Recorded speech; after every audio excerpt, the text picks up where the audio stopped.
Senator Murphy, Elon Musk and Donald Trump are spending a lot of time together. Over the weekend, we saw them at Madison Square Garden on the Trump plane.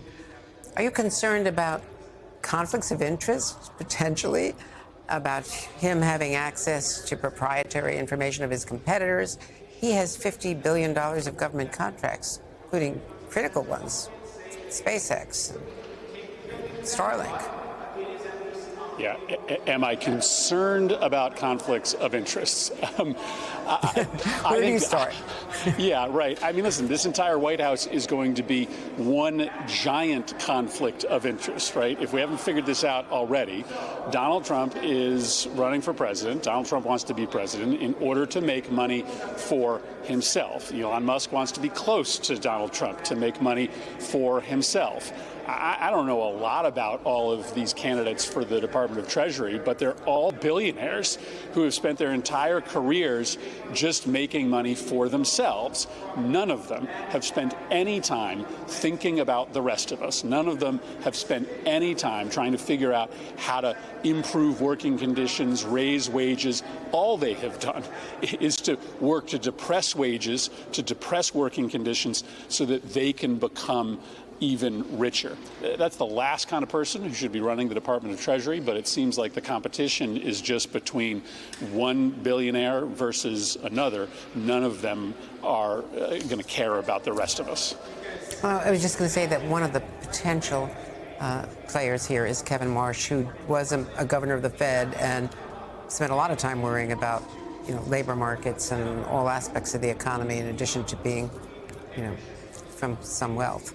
But that said, the Elon Musk factor, the factor of the lack of involvement in vetting of these potential conflicts, and there's been a lot of attention also on Matt Gaetz, as you know.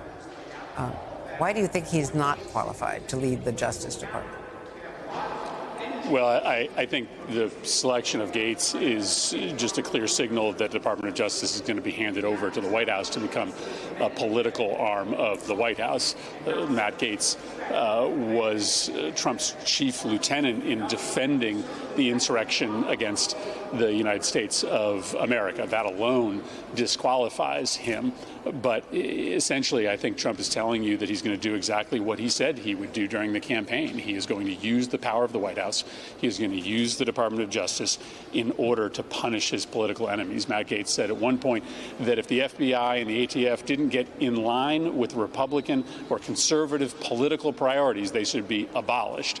Gaetz and Trump both think that the Department of Justice is just supposed to be a political entity, whereby all the rest of us understand that the Department of Justice has to stand up for the rule of law, regardless of whether you're a Democrat or Republican. You should be protected in this country from persecution and prosecution, even if you are a political opponent of the president. I don't think that's the belief of Donald Trump, and I certainly don't believe that that is what Matt Gaetz thinks.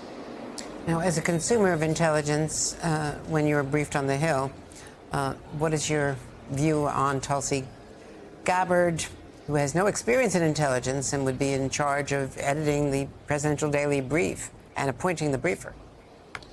Well, I just think we have to do a really thorough job of vetting Tulsi Gabbard and asking some very difficult questions. Obviously, we have all watched her toe the line of some brutal, despotic regimes, defending Moscow's invasion of Ukraine, engaging in secret diplomacy with Bashar al-Assad in the middle of his murderous rampage inside Syria.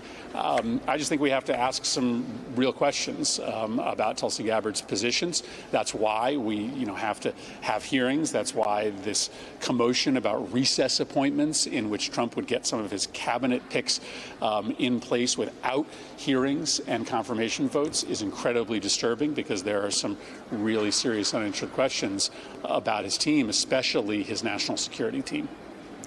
And the president's decision, President Biden's decision on the ATACMS, is this going to help Ukraine, at least at a potential negotiation with Vladimir Putin? Well, I don't know what kind of negotiation there is going to be. My worry is that Donald Trump was telling the truth when he refused during the debate to say he wants Ukraine to win the war. It may be that Donald Trump wants Russia to win the war, and he is going to essentially hand Ukraine to Putin because he is going to refuse to continue to fund the war. There's no real negotiation if Russia knows Trump is cutting off military support for Ukraine. So I think what you're seeing is Biden trying to, put Ukraine in a position where it may have some additional leverage if it is forced to a negotiating table once Trump becomes president, and the ability to strike inside of Russia certainly is a different kind of leverage that they have not had.